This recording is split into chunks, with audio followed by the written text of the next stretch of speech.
कोई लोग अपने संघर्ष करता है तब लोग उसकी हंसी और एक मजाक उड़ाते हैं। क्यों उड़ाते हैं? वो इनसे सीखे। ये आदरणीय नेताजी हैं, धरती पुत्र। इनकी लोग यहाँ पूजा करने आते हैं और इन्हें मुलायम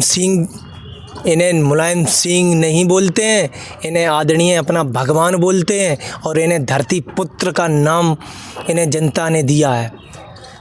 इसलिए इन्होंने अपने जीवन में बहुत बड़ा संघर्ष किया और संघर्ष पर कई बार मुख्यमंत्री रहे, कई बार विधायक रहे, रक्षा मंत्री रहे। इन्होंने ऐसा काम किया। जब रक्षा मंत्री थे, जब हमारा कोई जवान जब जम्मू कश्मीर में जब बॉर्डर पर शहीद होता था तो उसके कपड़े आते थे, और इन्होंने जब रक्षा मंत्री बने तब इन्होंने ऐसा कानून लागू किया कि जवान चाहे 10 दिन मर जाए वहीं मिले या 10 दिन भी हो जाए, ढूंढ के उसकी डेड बॉडी उसके घर पहुंचेगी।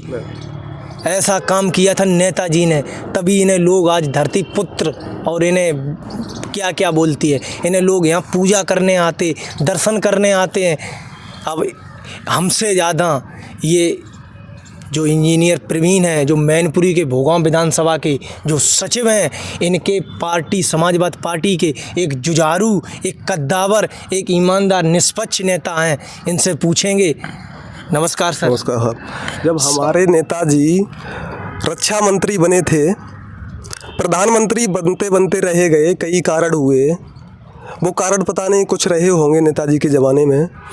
तो नेताजी जब रक्षा मंत्री थे तब भारत की सीमाएं जो लगती हैं तो चीन हमसे डरता था। अच्छा। उस ज़माने में चीन डरता था। अच्छा।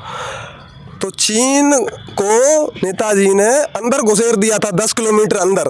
नेताजी गए थे, फाइटर जेट से गए हुए थे जब वो रक्षा मंत्री थे, और उन्होंने जवानों के हित में काम किया है। कि पहले क्या होता था कि जितने भी हमारे जवान जो शहीद होते थे, लड़ते लड़ते शहीद हो जाते थे, तो क्या किया जाता था कि सेना की वहाँ जो भी है अधिकारी लोग, उनको वहीं शहीद का दर्जा देकर और उनकी समाधि स्थल बनवा देते थे वहीं पे। उनकी डेड बॉडी नहीं आती थी यहाँ पे गांव में, जो अपने माता पिता जो उनकी अर्थी नहीं मिल पाती थी, शरीर नहीं मिल पाता था किसी को। तो जब हमारे नेताजी रक्षा मंत्री बने तब उन्होंने किसानों के हित में भी काम किया है और जवानों के हित में काम किया है।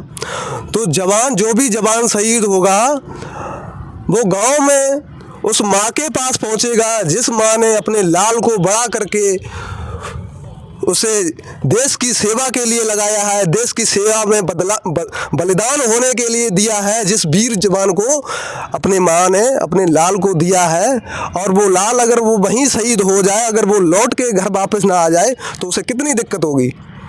तो हमारे नेताजी ने एक काम किया है कि जो जवान शहीद हो जाते हैं तो उनका पार्थिव शरीर उनके गांव में सरकारी वाहन द्वारा, चाहे वो किसी डिपार्टमेंट में हो, चाहे वो आर्मी में हो, चाहे बीएसएफ में हो, किसी भी में हो, चाहे सीआरपीएफ में हो, उनका पार्थिव शरीर उनके गांव में शहीद के लिए विद सम्मान सहित, इतना सम्मान किसी को नहीं मिला है जितना जवानों का सम्मान दिया है, नेताजी ने दिया है।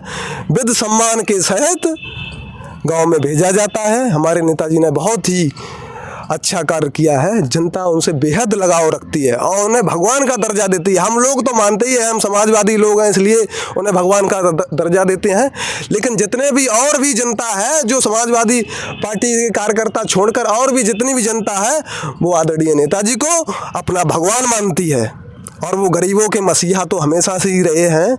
हमारे जब दादा थे, बुजुर्गों के ज़माने के ही वो मसीहा हैं, लेकिन वो आज भी हमारे लोगों के मसीहा हैं और रहेंगे, और वो थे और अमर हैं और अमर रहेंगे। लेकिन ये तो नेताजी बात है कि आदमी जैसे कोई संघर्ष करता हो और वो संघर्ष में थोड़ा टूट सा जाए। अगर लोगों का कहना है कि अब आदरणीय नेताजी तो दुनिया में तो रहे नहीं, अगर यहाँ समाधि स्थल पर आ जाए और उनकी जो उन्होंने संघर्ष किया वो संघर्ष सोचे और विचार के वो उस मंजिल तक पहुँच जाता है, लोगों का कहना है। तो दोस्तों, मैं आपको बताने जा रहा हूँ जो संघर्ष करता है, संघर्ष में जो सफलता कहता है कि मंजिल बहुत बड़ी है, वहाँ तक पहुँचेंगे, क्या नहीं क्या हो जाएगा। इसलिए हम कहते भाई नेताजी ने बहुत संघर्ष किया, बहुत बड़ा इनका परिवार था और इन्होंने अपना परिवार को भी साथ लेके, आपने देखा होगा काफ़ी इनके परिवार के सांसद बड़े बड़े मंत्री रहे, खुद मुख्यमंत्री कई बार प्रदेश के, इतने बड़े प्रदेश के रहे हैं। इसलिए हमारा कहना है कि सभी लोग संघर्ष करें, जो संघर्ष से जो थोड़े टूट से रहे हैं, यहाँ आने से उनको सफलता मिल जाएगी और वो मिल जाएगी।